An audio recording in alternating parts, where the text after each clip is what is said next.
All right, here we are. Hi, everyone. Hi. Well, welcome everybody. This is our first show, the feature. Thank you so much for coming out. I guess it's only right to start with a round of introductions and what we've been up to, or stature, or whatever you're willing to give or wanting to give. I guess I could start from the right, or my right. Miss Shawn, you want to go ahead and start? Just give the folks a. Oh, well, Portia, you want to go ahead and start? You want to go ahead and start? What am I? Sure thing. Oh, Miss Shawn, there you go. Can you hear me?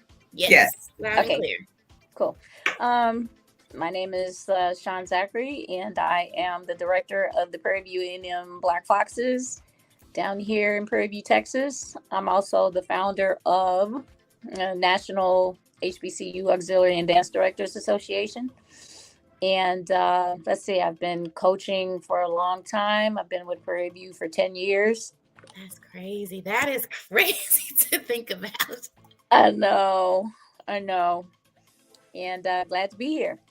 Perfect. Thank you. What about you, Portia? Hi, everybody. I go by Portia, but my name is actually LaPortia Dorch. I am the SILCAT coordinator of the Color Guard at Norfolk State University. I actually, for the past 3 years, have been the assistant. So this upcoming season will be my first season as head coach, and I'm just excited to be here. That's amazing. Congratulations. Early congratulations. Congrats, Portia. Thank you, Shawn. Absolutely. And everyone, I'm Maya Ellis. Dance-wise, my most recent, in my former life, I was a Black Fox. I served and danced under Miss Shawn as well for Prairie View A&M University. Served as captain for a couple of years there. And so, yeah, we're just happy to be here. Again, welcome to the feature. The purpose of this is just really to make a community for Black women, auxiliary dance, anything related to music, the arts, and a whole lot more. Because I mean, there's a lot going on. We come from a lot of different spaces, and I really think that the conversations that we're going to have are going to continue to progress into different forums, into different types of conversations. And I'm just really here to welcome all, as much as you all are willing to, be as transparent or, forthcoming with whatever information you feel on your heart as well.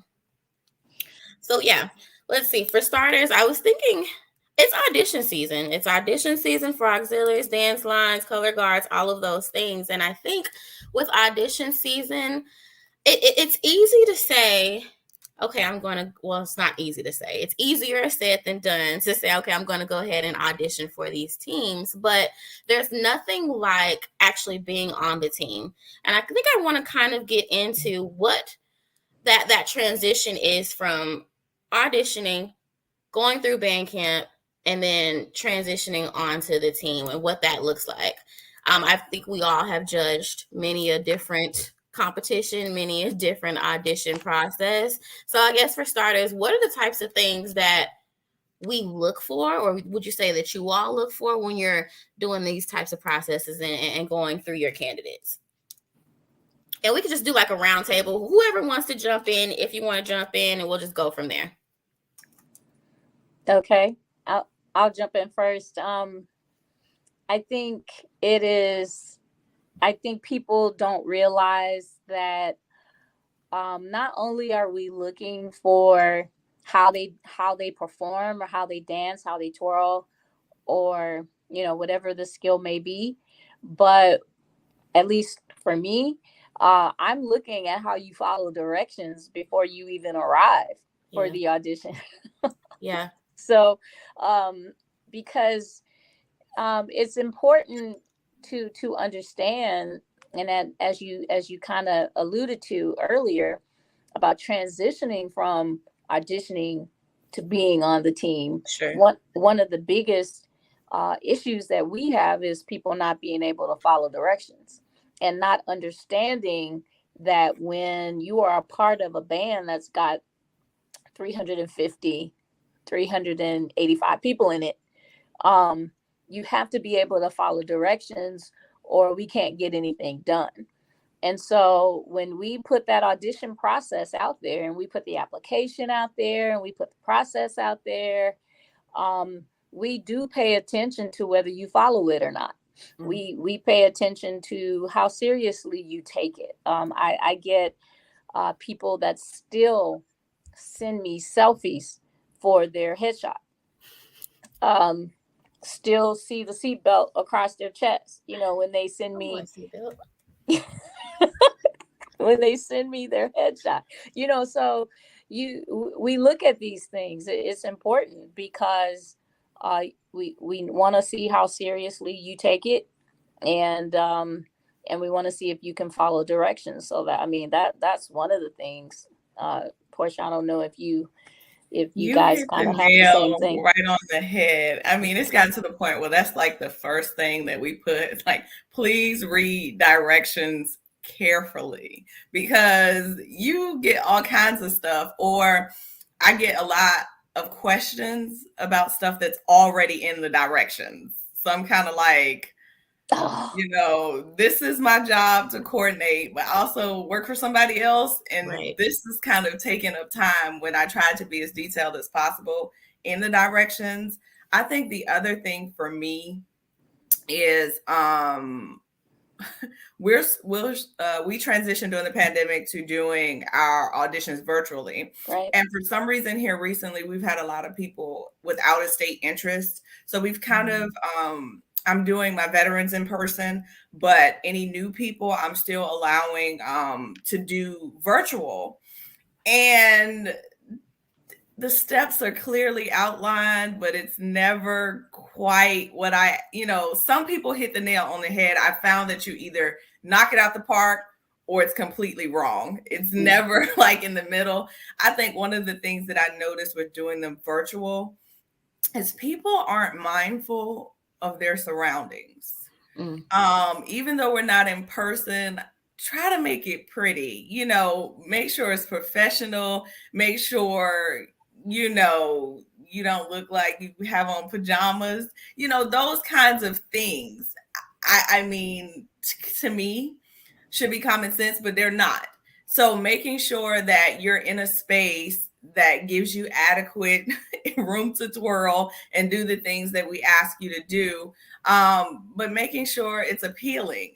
I don't want to be distracted, or the people who are reviewing your videos to be distracted by everything that's going on around you, or the fact that, some of the things you don't have any shoes on, or it's not necessarily a flagpole that you're using. So making sure not they twirling with the broomstick. So, those things are important, making sure that you have the necessary tools, that the background is complementary to what you're doing, and to Sean's point, that you're following the directions, because it is a really big red flag to me if, you've done something completely opposite or whatever we ask. The other thing is that if the audition is really, really short, I can't really judge if you've given me 16 counts of, I don't, really know what to do with that. So that's the other thing, just making sure it's an adequate amount of audition to judge. So those are some of the things that, it's so funny that you said that, because some of the things that you said, I've looked at videos with family members in the background watching TV. I've looked at, I've seen all kinds of things, and I don't understand why in this era of virtual auditions, because let's face it, virtual auditions are here to stay. They're not going anywhere. So in the era of virtual auditions, we have people that just don't take them seriously, and I'll even put it in my instructions. Please take this audition seriously. Because you just get people that's like, oh, I can just put on, some shorts and, be barefoot and don't comb my hair, don't have on any makeup, and, and they'll do a whole virtual routine like that. And I'm just like, you just wasted time because my judges are looking at you like you didn't take this seriously. So Sure. So let's interesting. take that apart a little bit, right? So let's say from personal experience, right? So as a Black Fox, I know that I was groomed as a woman, right? So the way I left was not the way that I came in, and that just came with leadership and just growing older, and being introduced to different people and kind of learning myself. Mm. So where do we draw the line? Because I mean, of course, in this day and age, the slightest of hair, somebody can raise a red flag and say, "Oh, I wasn't treated fairly because this, that, and the third." Right? So where do we draw the line in terms of maybe she honestly, or he or she or they or whomever just didn't know, but they're a phenomenal dancer, or phenomenal, they're phenomenal with twirling, they're phenomenal in whatever regard, versus not. So how, like, because I always think about that, because I'm out when I'm judging, I'm like, okay, I always like to think of the what ifs. And so sometimes it's hard for me to separate, okay, but we're here to do a job, versus sometimes people just don't know. But then I go back to, well, if you want to do this, a part of it is doing your research and asking questions and making sure that you're stepping with the right foot forward. So what do y'all think in terms of that, or have you experienced that? Yes. Yeah. And I mean, to me, it's a fine line, Sure. If they have the skills, I'm not going to automatically say, well, she didn't follow directions. Now, if you didn't do any of what we asked, to Sean's point, I can't really do anything with Sure. that, and then if you didn't do it and then you didn't ask questions, I don't know what I'm supposed to do with that in a season where there are 50,000 things going on and you're given a direction. So, but if the skill is there, I may ask some questions during your post audition review, like, we noticed you didn't do this, this, and this. Is there a reason that you didn't do it? And if they say, I didn't quite understand, or they ask me for clarification, I definitely take those things into account. But if, you just didn't do any of what we asked, and on a college level, sure. That's the key right there. Yeah. I'm going to give you some grace because, there are different levels, but there has to be some ability to follow the instructions that are handed down to you.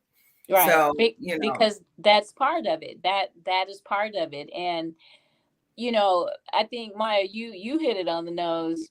They have to be phenomenal. Phenomenal for me to look the other way. And then you also have to, that's why I have other people judge my auditions. Yeah. I don't judge either. Yeah. No. I don't judge. So, you need to be phenomenal. And so sometimes we will, we'll look at it and maybe, like you said, provide some grace. Maybe they just didn't know. And Maya, as you know, here in Texas, we get dancers from all over the place. So we get, dancers that know the HBCU style. We get dancers from, Texas high kick, drill. We get studio dancers. We get, and now we're getting majorette dancers. Sure. So, some know the drill and some don't. And so sometimes I do have to think about that. Well, maybe they just weren't versed and they just didn't know. We're also getting a lot more dancers from outside of Texas. So, they may not know as well. And, that's kind of one of the missions of the association, which is for us to try and educate, right, these coaches and stuff, and say, hey, this is how, when you send your dancer or your performer to an audition, this is what needs to happen. This is what it needs to be, because it's not going to change. Because there's nothing that burns me up more than to have a dancer sham through my audition, but then we'll go and audition for Texans or DCC, and they'll have everything on point, like everything, the headshot, the outfit, Yeah. everything. But they shammed at my audition. I feel so bad, like, well, you did it for them. Why are you, taking us for granted? Mm-hmm. So, yeah, it's, I do give some leeway, but, a lot of times I'm just kind of like, I got to keep an eye on that person. Yeah, definitely. You definitely don't want to start off with the wrong foot, because then you can start thinking about, okay, well, how is this going to unfold in band camp throughout the season? Are you going to be that one that's going, that one bad apple that spoils the bunch? Mm-hmm. Now, with that, so typically there are different levels with auditions themselves. Some of them are structured to where, whether it's black top, black bottoms, and then maybe in the solo round, you're free to do or wear or express yourself in whatever manner. And we were on the topic, or we brought up that a lot of outstate or persons who have not been necessarily formed within the particular fashion of the line or group that they're going out for. How do you feel about those presentations, right? Do you think that if you're going out for still kids, so if you're going after, or if you're going to be a part of or trying to be a part of the Black Foxes, should you quote unquote model yourself as best as you can see under, what that looks like, or not, right? So we have some high school girls. I've seen some come in with, the extended armbands and the leg bands, but that's normal for where they are, not necessarily where they're going. So how do we feel about that? Because I get it, but then again, that makes me think about the research, right? Are you really taking it seriously? Do you know where you're going and what you're trying out for? Because this is not necessarily what this fashion looks like. And that kind of hits on what you said, Michonne. Like, you're not going to go to the DCC or the Texans looking like the Miami Dolphins or the Miami Heat, because it just does not fit that same aesthetic. So why would you do that here? Right. Or it's just like, okay, well, she was from high school, or she's coming out of high school. I don't know. I'm not quite sure about that one. What y'all think? If anything extra. I think for me, it's twofold. A lot of times the high school squads around here twirl like the Silkettes. Okay. So I'm really not judging it that way. But as long as you can twirl, we can teach you the Silkette style. Sure. So that's what I'm looking for. As far as your presentation of how you look in the audition, for me, is look presentable. Make sure that you have on something, because there is a marching piece. We march 90s and twirl during the drill and everything. So you need to be able to do that and demonstrate that for me. Sure. So as long as you have on clothing that you can execute the moves in, you do have twirling ability, and you look groomed, I'm fine. Because we've had some people who came from core style programs who twirled nothing like we did or do, and they're beasts. They have picked the style up. It was a little difficult at first, but they're able, as long as you can twirl, you can pick up our style for the most part. So as long as you're groomed, you have on the attire to complete the moves, I'm fine with that. It's kind of hard to audition looking like a Silkette unless you went out and purchased some stuff, which I don't expect people to do. So for me, you just need to look groomed and have on the proper attire. Like if somebody showed up with jeans on, I would say nope. Right. That's just not feasible for what I need to see and what the judges need to see from you. So right. I think what's also important is how your audition is set up and what each part of your audition is designed to achieve. Right. So I changed my process probably every other year, but right now we allow candidates to do a minute and a half solo, and in that solo we're really just looking for creativity and execution of what it is that they do. So I can't get all mad if they come to the audition looking like a majorette dancer or looking like some other type of dancer. Now I will kind of draw the line at, and I've made jokes about this, about using other bands' music. I can't stand that. Yeah. I just can't stand that. But I guess other people are okay with that, but I don't like it. But hey, whatever works for you. But we're looking for creativity in that first round. So once we get past the first round, now we're looking for technique, and then after technique, we're looking for the Fox style. So we're not really assessing you on whether you can be a Fox until the third round. Sure. So that format for our audition works really well. It works well. Now everybody's audition is not set up like that. So again, going back to the research, you need to research how the team that you are auditioning for, how they do their auditions. And you can go to their pre-audition workshop. Just about every team that I know of does a pre-audition workshop. And they'll spell it out for you, what's important and what they're looking for. Gotcha. And speaking of that, to Sean's point, I helped review some of the preliminary videos for Hot Ice recently, and there were so many videos with other bands' music, and I was confused. I was like, why? I had never experienced that, and maybe they thought y'all wouldn't notice. I had never experienced that in the Silkat process. Like, we would have people pull, we give them 2 songs. So I guess that doesn't matter. Like, we send them videos of kind of some Silkat style twirls there to incorporate them into a drill style piece as well as a slow piece. So I guess that's why we've been avoiding that. But I just could not believe the number of those dancer videos that had Southern, Jackson, all of these schools in the back. And I was like, it's not enough Spartan Legion music out here. If I would rather you just use the song, right, than to use another. I just could not believe that. I thought that was very interesting. It was strange to me. And so when you said that just now, I was like, oh my gosh, like, so it's not just here. People are really doing that. And that's just weird. Yeah. And then again, we will invoke, let's call it the phenomenal rule. We're going to invoke the phenomenal rule. If you do that, you better be phenomenal. Yeah. Phenomenal. To where top I am notch. Not paying attention to what band is playing behind you. But yeah. If you're not phenomenal, we're like, nah. It's just it's kind of rude.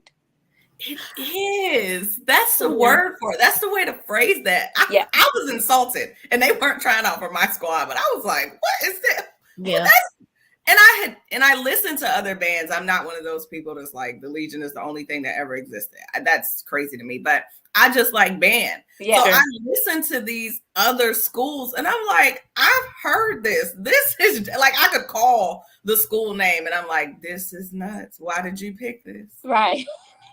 So I'll play devil's advocate. Maybe instead of, maybe they didn't want to be rude, and so they were like, okay, well, if I use someone else's music, then they won't think that, oh, she already thinks she is Silkat, or oh, she already thinks she in the band.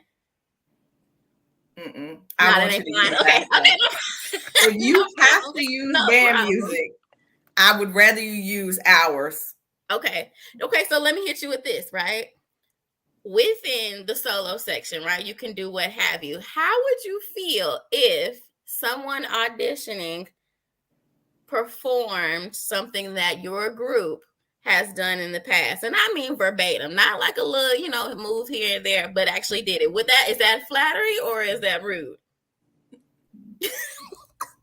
I'm just asking the important question. No, that's not flattery. I want to see you. We send you our twirls so we can see if you can perform the style. It does not have to be perfect. But part of this is when you come to the squad, we're a student-run program. Yeah. So the section leaders come up with those routines. They may say, hey, can you help us with this piece? Or I may say, or before when it was myself and Chanel Woods, you know, tweak this part or change something here or add something there. But this is their, these are their years. I had my years, you know, this is their time to shine as far as creativity. And I need to see that you can flow into that you can also contribute in that way. So you doing what we have done doesn't show me that.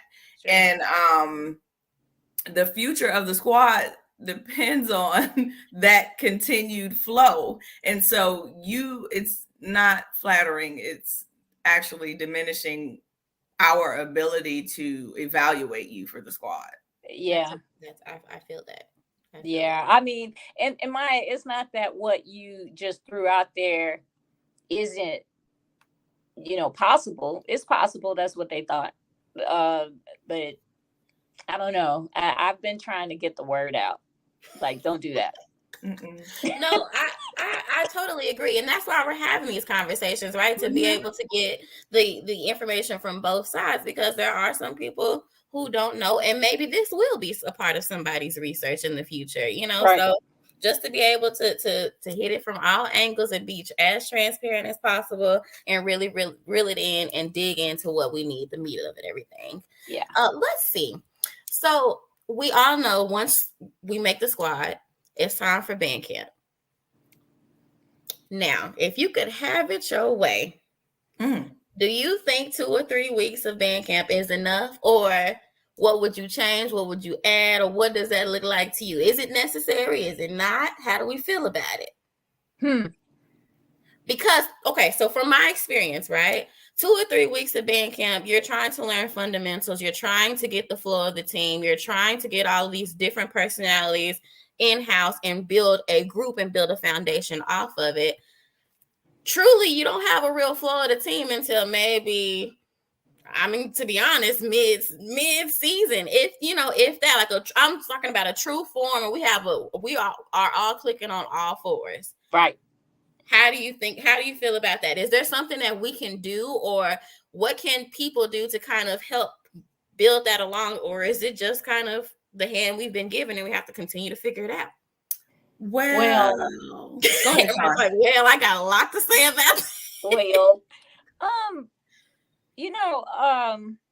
we things have changed since you left, Maya. We now have what's called the summer bridge program. So we bring the freshmen in July. Okay. Yeah. So it's just freshmen. So think of it like freshman band camp. They get to go and get 6 hours of course credit, and then we get them for the evening, and we basically treat it like freshman band camp. And that's for 3 weeks in July. Okay. Then the upperclassmen come the first week of August. And then we've got another 3 weeks of camp. Right? So the freshmen have been there for 6 weeks. And just because of the way social media has made things for us, you don't get till mid-season anymore. You don't. You have to come out swinging your first game, or you're going to get straight talked about.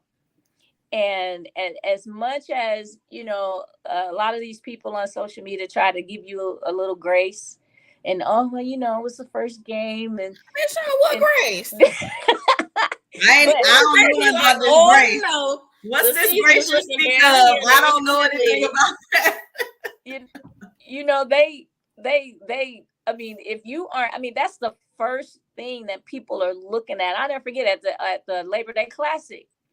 Everybody's gathered around the band, and they're gathered around the Fox, and they're just looking. They're looking like, oh my God, oh, they look so good. They so together. Like, if you come out jacked up that first game, if you have somebody that's not quite where they need to be, do not even put them in a uniform that first game. Just don't. I'm with you when you're right. I'm with you. Just don't. Right. Don't do it. And they but it's made it difficult. But I will say that the way that we do band camp now has made it possible for us to, to do well. It's made it possible. I can't say what it's like for other schools who are doing 2 weeks and 2 weeks and 1 week. I can't say. Sure. But do I like it? No, I don't like it, because I have a full-time job. I got to work full-time and then go up to PB and be there until 9, 10, 11 o'clock. The rooster start calling. Right. So I don't particularly care for it, but it is working for us. Gotcha. Yeah. Gotcha. It is not long enough. Okay. And what I will say is that what Chanel started to do, and I'm going to continue to do, I'm actually meeting with the section leaders Monday, is we do, after auditions ends on the 31st, we do weekly trainings. And those who can get here, and we alternate between a weekday and a weekend. So those that can get here, get that foundation. We're working on fundamentals. We're working on things like attention, parade, rest, the basics, so that when band camp starts, we're working on routines because you already know the basics. We also have it so that we started this during the pandemic, where we can also send the basic twirls to those who make the squad that are not close enough to get to those trainings. And we do those from all of June and the first 2 weeks of July. We start band camp the 1st of August. So they will have the foundation when they get here, so that we do hit the ground running, because it's not long enough. If you're starting from scratch, it is not nice. It is not nice. It is a lot to get done in 2 or 3 weeks. So that's what we've started to do. So those who can get to the in-person trainings, they are welcome. We do them for, I think it's a total of 6 weeks. And then those who can't make it, we send them the videos so that they can start learning the fundamentals. And we do expect that from those videos, you have some form of it down. It may need to be tweaked or fixed once you get here, but you need to have worked on those before you show up here, because we have a goal of what we want to accomplish in those weeks of band camp. Right. And Portia, I don't know if you noticed this at Norfolk, but learning by video has worked really well. This generation is doing really well learning by video. It would never have worked for me in my day. No, I need to touch it and feel it, but They are showing up like they've been at those trainings, right? Or it's very close to where just change your hand here, put this kind of spin on it, and it's right. So it is working, Sean. I have found that it is working, and that's why we're going to continue to do it. If you can't make it to those trainings, hear these videos, these are the things that we're teaching in person for you to work on and have by the time you arrive. Interesting. And no, I don't think it would have worked for me either, because I would have been like, okay, I got to flip. I'm looking at it. It looks like my left foot on here, but it's actually my right foot. And I got to, I would have been like, listen. Yeah. But I will say is that hotel or something, like, what we going to do? Because it's not the section leader, when she recorded these, she did a really good job, because she did it from the front. She did it from the side. She did a rotation. Wow. Yeah. Okay. So they were able to see it from all angles. And I think that helps. I didn't even ask her. We didn't ask her to do that, but she was like, I'm just thinking about how I would need it. And so she did that for every single thing. And so it goes around and around, and they understand where they should be and how they need to implement it.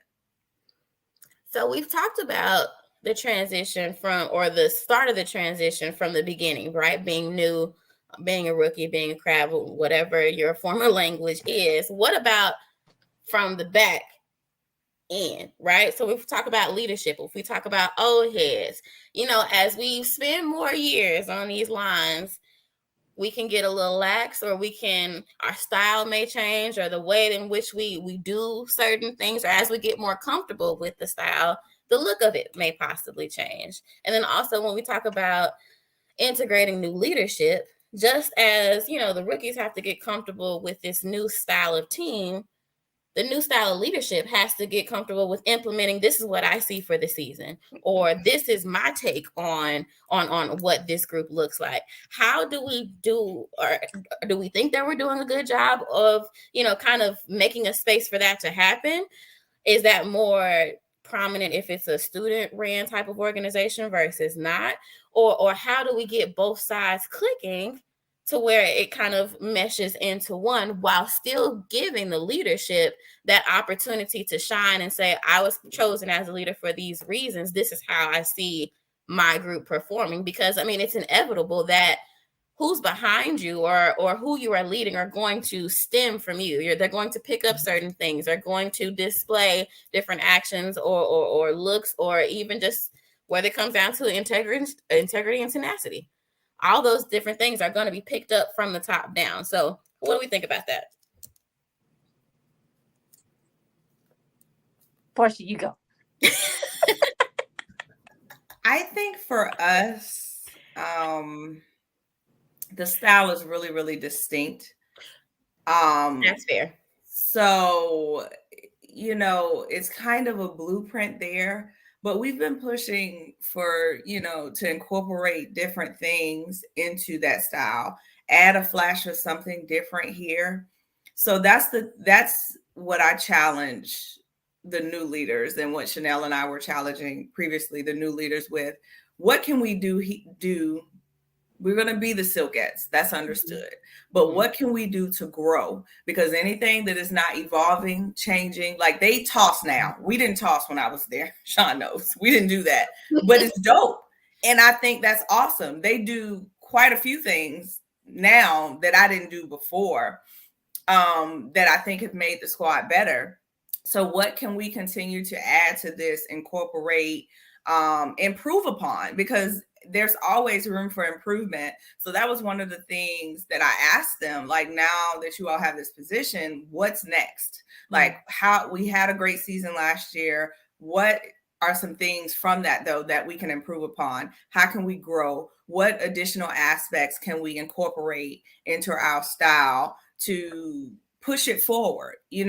So that's my thing. Our style is kind of set, but growing it, adding to it, making this group of Silkettes you all's legacy. I had my time, but what do you want to leave as your mark on the Silkettes? And what, in turn, what it will be in the next 5 years, because they'll be following the path you set now. So that's my challenge to them. Think about something different, something out of the box, something we can add that will make everybody go, well, that's different for the Silkettes. I mean, because you don't want to be one track minded, even though we have a very distinct style. I mean, you don't want it to be the same as what I did. That's just not growth. So that's my challenge to them. Right. Well, I think that was a very difficult thing for me to get my hands around, because PV is and not just PV, but the SWAC in general. We don't like change very much.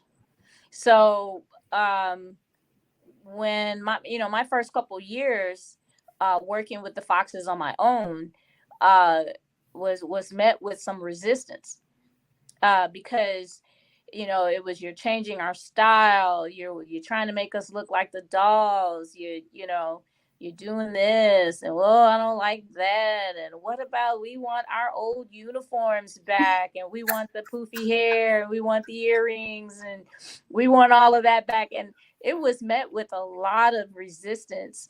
But having gone through that exact same experience when I danced, I understood how important it was to not just come in there and just wipe the slate clean, that we keep, the traditions, but at the same time, we have to grow. And the environment that we perform in now is forcing us to grow. You either grow or you get left behind. And so, as each, team comes in, or new sets of captains, you'll look at them and each of them leaves their mark. And each of them has their thing that they do. And that's how come, the fan pages and all that stuff, they give them these names. Hammy it's Hammy time. And and everybody gets their own little name, for what they're doing. And I personally like growth, and I like to challenge them. And that's why I bring in clinicians who do other things. So I bring in Mr. Ken, who does modern and jazz and Broadway jazz. I bring in Miss Britt, who will also do jazz and lyrical. I bring in someone who will come in and teach them hip hop. I bring in all these different influences, so at least they can kind of think about it and they can understand that I want them to move differently. I want them to grow. So, Portia, as you said, growth is just super, super important, I believe, especially now, but you still have to kind of keep your traditions. There's just things about, your group that you're going to keep some of those things. As far as like the captains and stuff, I mean, they're like children. They're like your children. They all have different personalities. Yeah. And they lead in different ways. And all you have to do is go to the CW app and look at episode 7, and you see what's about to happen here. Shelby just got announced as captain. So, as she's already said, I'm looking to bring more creativity and more growth to the Foxes. That's what she said. So, it's everyone is different. Every group of every set of captains has their own agenda, and then as coaches, it's up to us to kind of make sure to keep our pulse on what they're doing and go right. Got it. Yes. Right. Yeah. But I will say that the Silkettes are kind of on autopilot at this like, my job is really easy. When Chanel came back, and just the structure and how could I say it? She set us up for success. And I literally am charged with keeping it going. They are really self-sufficient. Like, a lot of times I'll text them like, hey, da da da da, and they like, oh, we took care of that. We're gonna do da da da da da da. Like, it is really like autopilot. And then we are a squad that we tap into everybody. So they'll task, like last year, every year they do this, we call them rookies, will be responsible for certain parts of routines, a certain number of counts, a certain number of this, a certain number of that, so that, when it's your turn, you know what it's like to make up routines. You know what it's like to come up with stands. You know what it's like to do the things that your section leaders are doing, so that for us, it's kind of like, not, oh, Lord, who's next? But it's like, Lord, how do we choose who's next? So I have to brag about that. Like, a lot of times I do not have to worry about them and what they're doing. And what I can say is that if there's an issue, we have a woman-to-woman conversation, because I always tell them, and probably get sick of me saying it, when you leave here, I want you all to be set up for success in life. I want you all to be good at life. I want you all to be good people. I want you to leave here better than you came.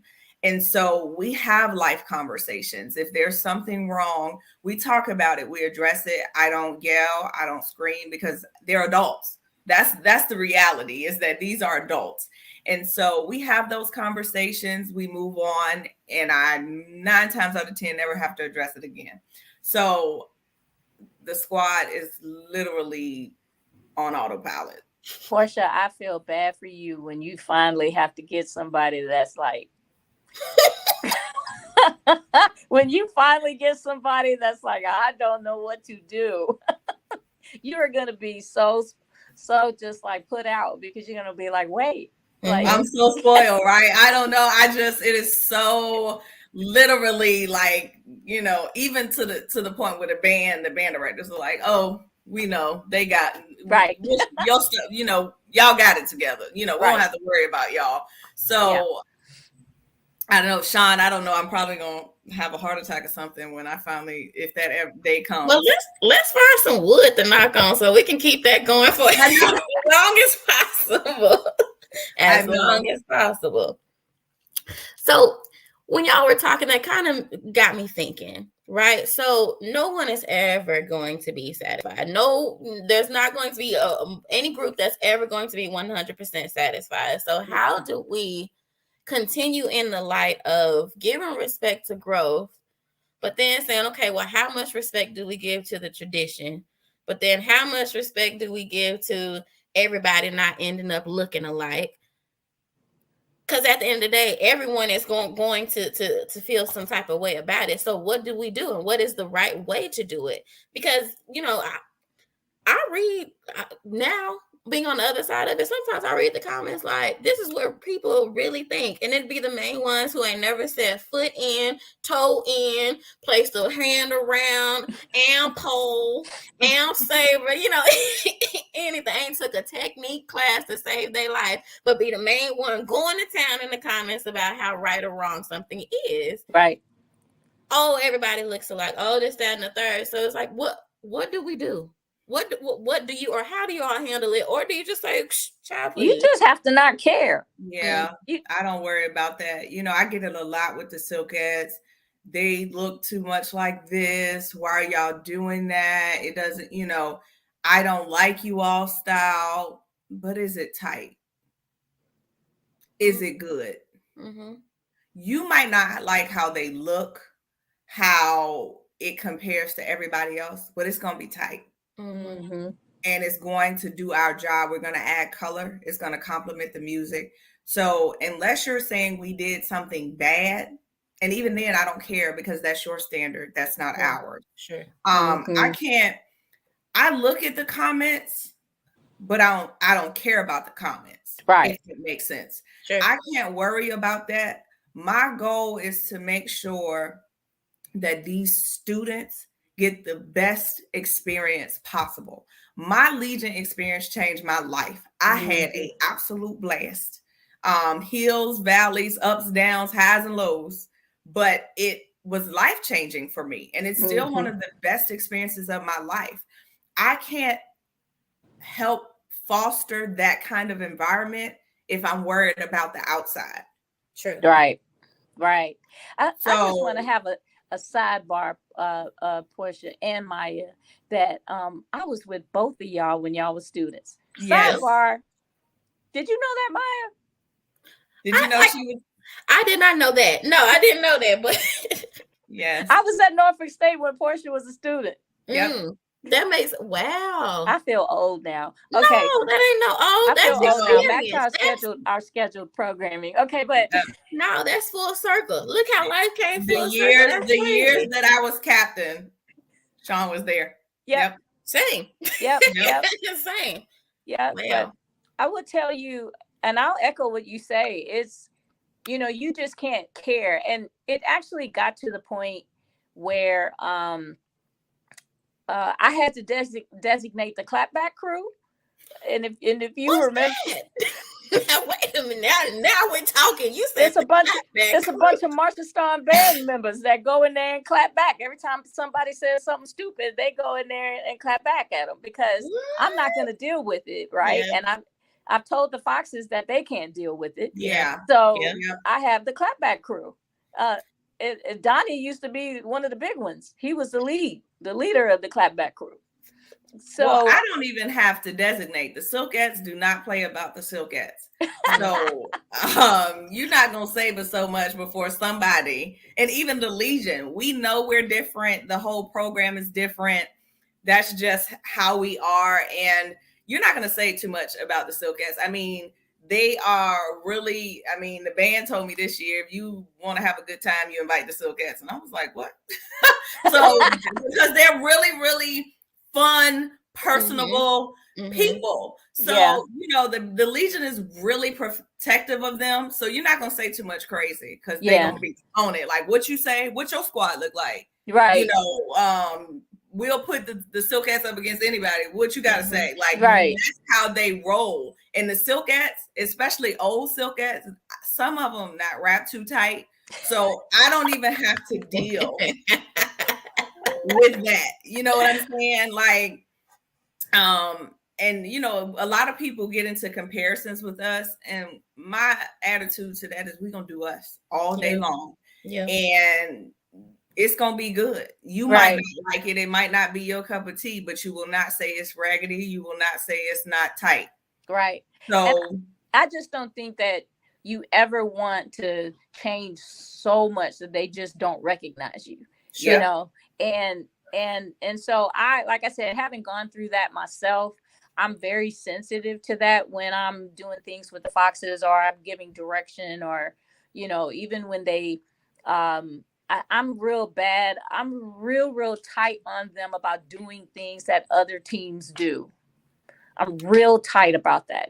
You know, because there have been years when you could tell that they were watching YouTube a lot, and they were watching other teams, and so I always have to tell them, do not watch other teams. I'm just like, if you want to go get inspiration from somewhere, then go watch A-League, go watch Dance Theater Harlem, go, you know, go watch Sean Bankhead, you know, but do not watch other teams. And because that stuff just starts to cross-pollinate. And next thing you know, you've got some argument about, you know, well, who did this and who was the first to do that, and y'all stole this from so and so, and blah blah blah. You know, so messy and crazy, and it's like, no, yeah. So it's just, you know, it's just important to maintain your, you know, a segment of your identity. I think for everybody now, you may get somebody that goes to a school and maybe they didn't attend that school. They're not very familiar with that school, and they just go in there and wipe the slate clean. Yeah. It could happen. Yeah. And while we're on the topic of social media and everything that comes with it, and even Miss Shawn, everything that what you and Portia have just said, that takes me back to knowing what I know now and being on this side of it and seeing how technology and everything has transitioned thus far.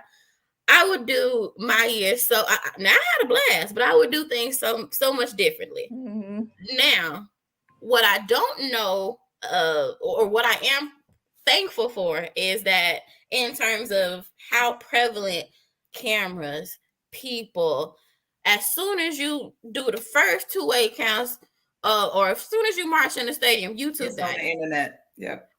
Twitter got it. Yep. You know, so that's the part I'm like, ooh, now, you know, it was starting to grow when, you know, in my years. Yeah. But how do you get your team ready for that? Because we can easily say, hey, it's a whole different beast when you get in front of, when you set up Black Band or whatever it is, and them eyes go on you.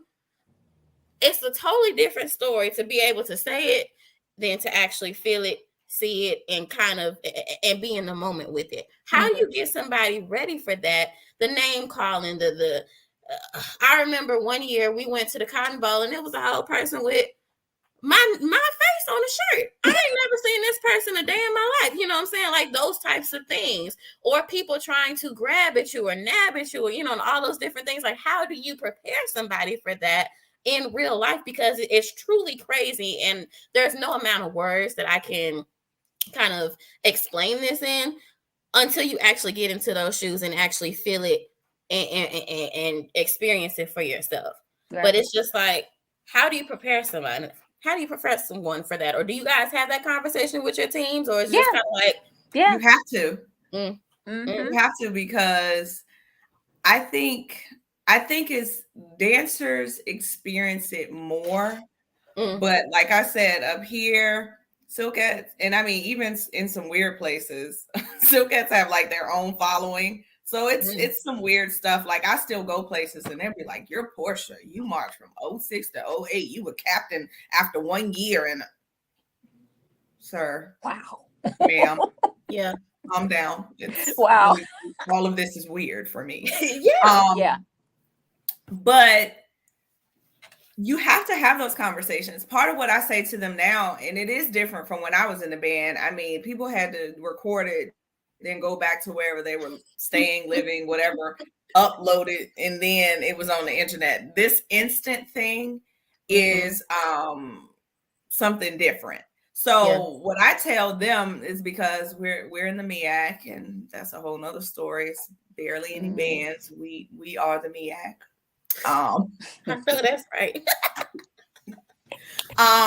But what I tell them, and we tell this to the Legion as well, the difference between nobody showing up here in 06, 07, 08 is that, you know, our clips will go up, but you know, somebody had to post them. You all are going up against every band in the United States every time you step off, because as soon as you step off, it is on the internet. There is no time for an off performance. There is no time for the grace period, so to speak. None of that, because everything you all do is instant. Most of this stuff is live now. Like there is no editing.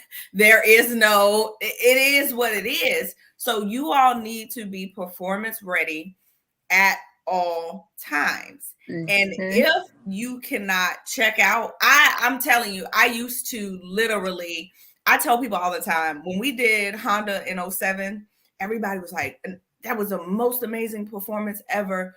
Literally, I remember coming to attention and bowing at the end. I don't remember anything that happened in between. Relatable content. I'm telling you, like, because it was so many people in that dome, I was like, oh my God, like what in the world? And we were sitting in there all before, and I was like, oh, la, la, la. And then when we came out, once it started, I was like, oh my God. Layers upon layers upon layers upon layers in that Georgia. Yeah. And so I was mentally kind of freaking out. But what I tell them is that what prepared me for that was that thanks to Dr. Tim Zachary, we ran that show.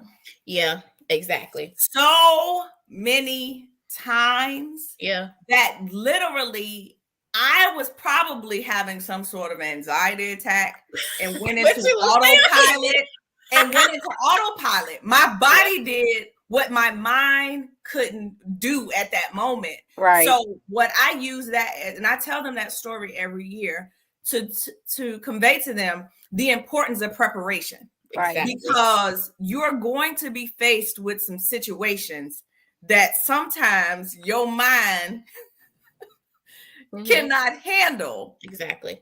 But if you prepare before, your body is going to autopilot. I'm a living witness, I promise you, because I don't remember that performance. Now, the next year we went, it wasn't as bad because I had been in that situation before.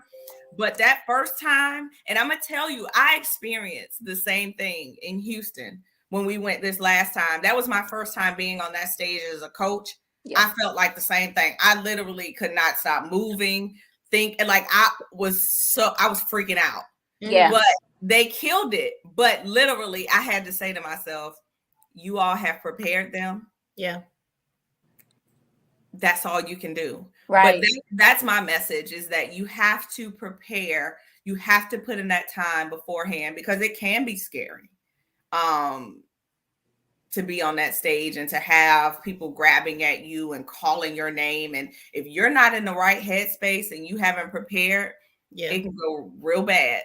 But that's the importance of preparation, in my opinion.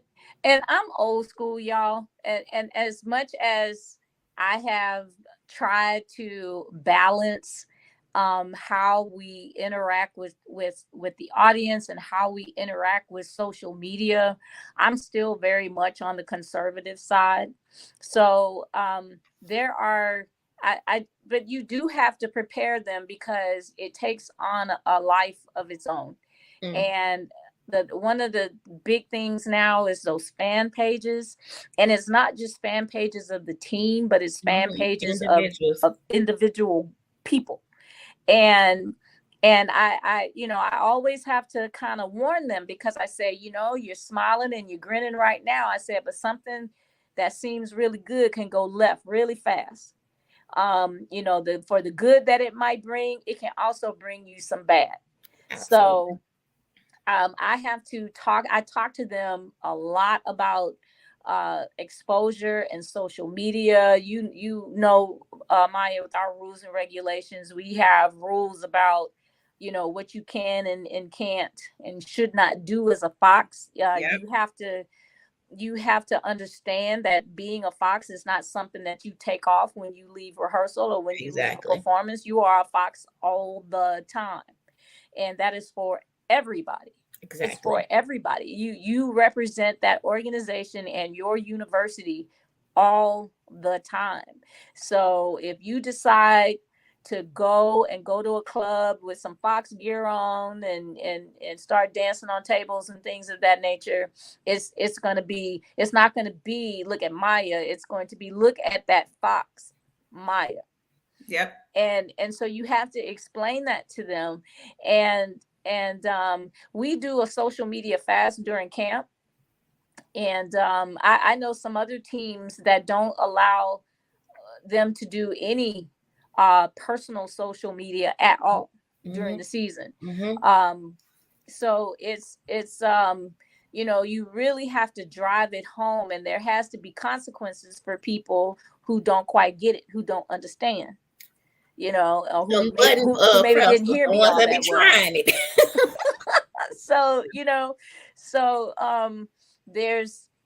But you have to talk about it all the time. You have to talk about being careful when they're out in public. You have to talk to them about not engaging with people on social media. Not engaging with people in person. Exactly. If they come up to you and want to argue you down about something, you got to make your exit. You have to. So it's just constant education, constant reinforcement, because it is so important. Because one wrong move, one wrong thing, and it'll take the whole band down. Not just the group, the band. It'll take everybody down. So it's just real. It's unfortunate that it is that as powerful as it is, but it's powerful. And so people have to learn that you can't play around. Yep. Either they're gonna learn the easy way or the hard way. Right. And you said even gear or no gear, pero or no pero. Once you get into that spot, people know think that you grocery shopping, going down aisle 10, getting your little cake batter or whatever. Child, please, somebody will recognize you. Yep. And come up to you and start doing this, that, and the third. That's one thing that's part of the dark side that I don't think that people shed enough light on. Right. Even and especially being in some place like PB where you have to travel to go, do the things that you want to do or what have you. Like when you get that platform, everybody thinks that platform makes you equally as accessible as you are on your social media feed. Right. It does not. So it's like, okay, well, now I don't even feel, it doesn't feel the same just going to the grocery store. It doesn't feel the same trying to run errands or be out and about, because now I'm always on guard. Now I'm looking at all my surroundings, which we should be doing anyways. Right. But it's heightened to a different level. And that's something else that I think that flies under the notion of, like, you say that you want to be a part, but please understand, it is everything that glitters is not gold. Right. And it's a whole lot of that comes with having that platform and being a part of these teams and being so prominent within social media or just in the face of the university of itself. So right. Right. Yeah, it's tough. And what I foresee happening, there's gonna be a retrograde. There's gonna be a rollback at some point. Yeah, we're gonna hit the ceiling like this, and then we're gonna start to roll it back because something is going to happen. It's the same thing that happened in the band world after Robert Champion. Yeah.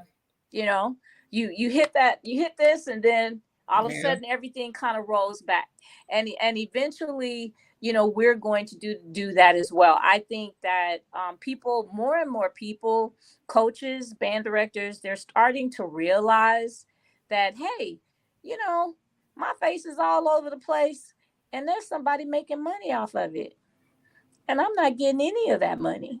We talked about this last night. The Bethune-Cookman drum major thing that the whole world is doing, and they're not getting paid for that at all. That's wrong. That's theirs. That is theirs. You know. Yep. And they're not. You know, it's people start thinking, and they're like, wait a minute. You know. So I think at some point it's going to start rolling back a little bit, and then there's some other innovation is going to happen, and people are going to start doing other things. You know, social media is here to stay, but I see from coaches that I've talked to, I see people approaching it with way more caution right now than they used to. Absolutely. Yep. That's really, really interesting. That makes me okay. So aside from social media and the way that things are progressing, or the way that they may regress, is that regress? Not sure. Anywho, within like the next like tangible timeline, 5 years, 10 years, what do we see happening in the HBCU world? Whether it's dance, whether it's band, whether it's auxiliary itself, how do we see it changing? Especially with especially with the implementation, or just the way in which the new generations are becoming aligned with everything that's out there, right? So whether it's gender identity, whether it's the reform of all of those things, how do we see the dance lines, or the auxiliary lines, the bands as we know them today? Do we see them changing? Do we see us opening up the door to seeing more transgendered or more men, or what have you, or what does that look like, if we even want to go there? Now I understand if we need to wop and go and go on to the next topic, I get that too, if we want to hit on it. What we think? I'll say this. I do think that if we aren't careful, and I think we talked about this a little bit on the first show that I joined on Talk That Talk, is social media is kind of blurring the lines. The identities that made these squads great are not necessarily as prevalent anymore. And I think that because of likes and wanting to be accepted and be considered what's hot, people are doing what Sean said, looking at, you know, YouTube and other squads and stuff like that. And not everybody has coordinators that are going to say, no, if you need to look somewhere for inspiration, these are the places that are acceptable. So I think we are going to see some squads start to look a lot more like other squads. Instead of expanding on their style. Yeah. Because this other group is getting more likes than we are right now. But if you think about it, Portia, that's the same thing that's happened in the band world. You know, everybody's going towards the style of a certain band. You know, not the Legion. Not Baltimore. He who should not be named. We can't say the name. I mean, yeah, you can say it. You know. Well, I mean, but that's crazy to me, because to me, a lot of these programs had something different. Yes. Brought something different to the table. Right. And that was okay. Like, everybody, there's enough lanes for everybody. Like, And why that's you what gotta made it come over here? exciting. That's what made it what it was. Exactly. It's not a competition if I come and everybody look like that band. Right. We over here trying to not be that band. Right. I'm not gonna lie. We like, what can we do different? We'll ask ourselves all the time in meetings, is the Legion legioning? Are we being the Legion? You know what I'm saying? Like, we are trying to push the envelope, but who are we? That's a constant reminder. Like, is it musical? Does it fit in line with what we do great? Because that's the other thing. You can't be nobody else because you don't have their skills. So that's the other thing. You have people putting out products that are not necessarily their best because they're trying to be somebody else. You got to be you and make what you're doing and your attributes great. You can't be, somebody else because you don't have what makes them them. Well, you can't tell them that. Well, you're right, because sometimes I'm looking at some of these programs like, yeah, this ain't it. Yeah, back to some of the other things that Maya had mentioned. I think it's only inevitable that our teams are going to become more diverse. It's just inevitable. I can't tell you why I think that, or when I think it's going to happen or whatever, but I just think it's inevitable. There have been, I don't know if you remember, Portia, you remember Crystal, when Crystal Chambers was coaching not before she went to Central, she was at another school. Was it? I don't know if it was Johnson C. Smith or who it was, but she had a young man on her team back then, and that was like what, 8-10 years ago. Yeah. So I mean, it's happened in some spaces.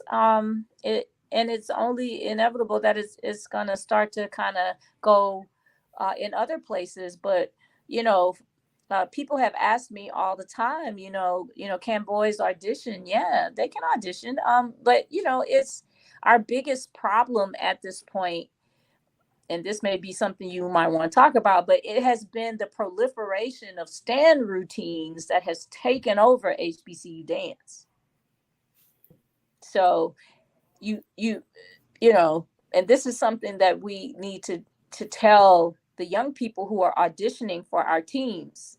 You can't come in just because you can do a great stand routine. No, but I think that's, to your point, Sean, that's reflective of HBCU bands.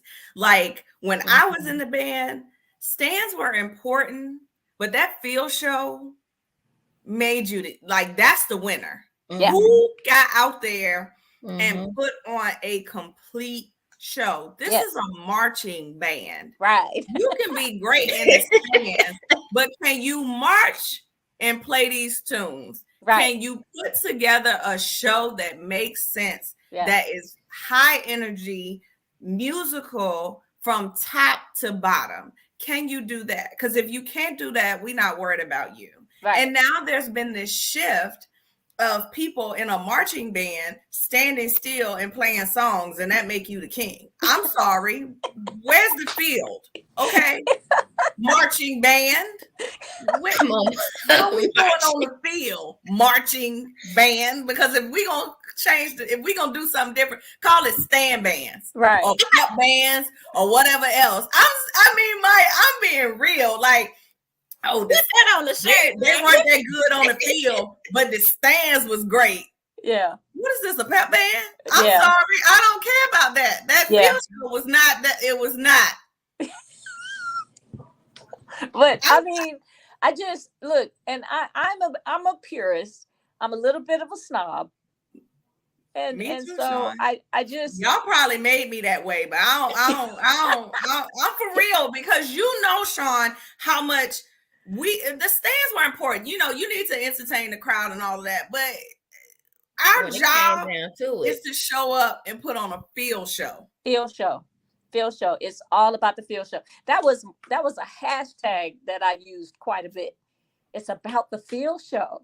It's about the field show. But social media has made it about stands. And I have seen some dancers come through who are just phenomenal in the stands. But you gotta be able to dance on the field. But you have to be able to dance on the field. You have to have a certain level of not just technique, because not every squad is a technique based squad.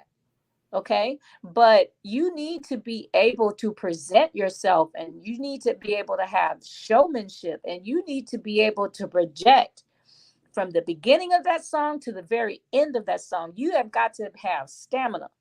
You have got to be able to do a very clean field show, and regardless of whether you are a technique-based team, or you are a bucking team, or you a J-setting team, or whatever it is, So every style has its own level of technique, and you have to be able to do it. So that's kind of where we're lacking, and that's where we're trying to get the word out. Get the word out. This is what you need to do.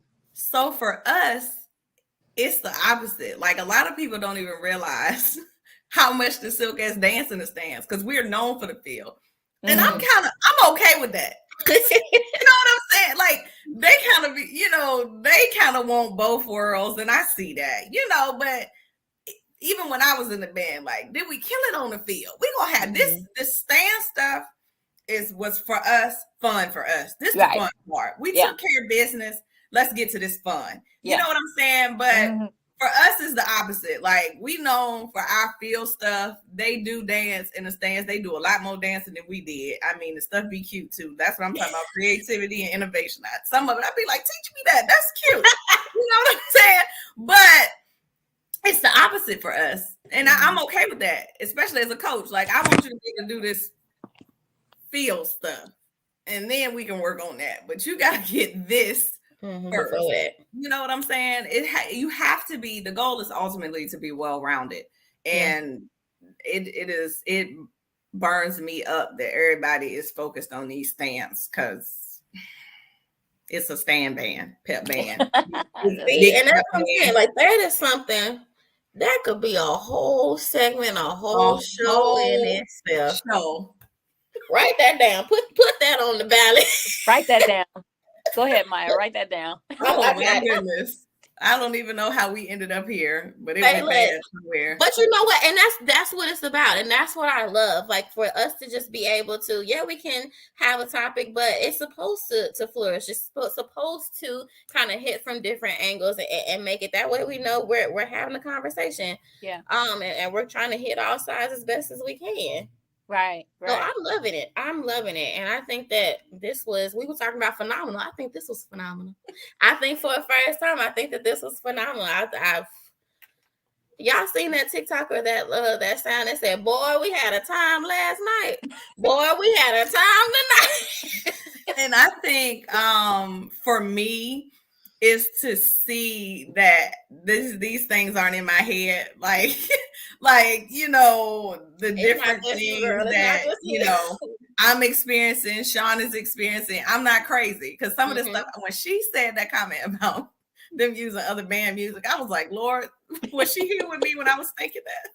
Well, I thought I was the only one that thought that was, that thought something about that, because nobody else has ever said that, and so many people still do it. And I understand that people want to showcase what they like, and I mean, it's cool. I'm not telling you don't like another band, but do that with you that definitely want to set yourself up in the best way possible to make the best impression that you can make.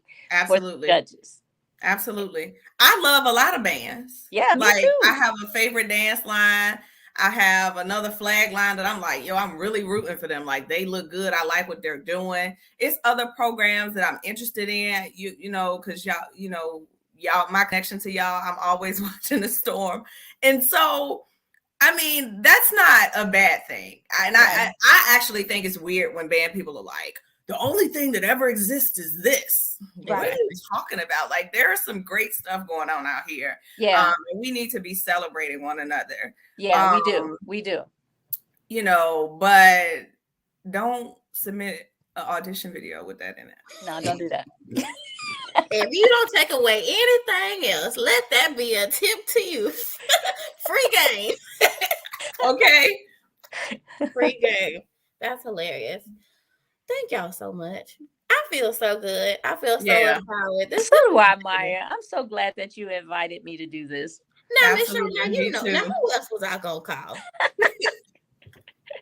The living legend, of course, absolutely. And I appreciate you both for being willing to do this. And I just really cannot wait to see how this continues to grow and how it changes and how we continue to progress. I'm living for this. Dreams are coming true. Thank y'all so much. Now, I guess we're going to have to figure out exactly how we want to tailor this end section. But, you know, no problem. One step, and we'll figure it out as we keep on going. Is there any final words that anybody wants to say, mention, any handles, any information, news, upcoming, anything, or anything that anybody wants to end off with? Silkat auditions are open till May 31st. If you can twirl and you want to come to Norfolk State or one of the surrounding schools, please do not hesitate to try out. If you can twirl, we can make you a Silkat. The other thing is for all of those who are auditioning, thinking about auditioning, being in marching band is one of the best experiences of your entire life. It is life-changing. You make lifelong friends. But if you don't take anything else away from this, put your best foot forward. We do not know you from a can of paint. We are going to use that to judge you initially. So please give it your best. If there's something that is absolutely not clear, please ask questions so that you're putting yourself in the best light for those judges.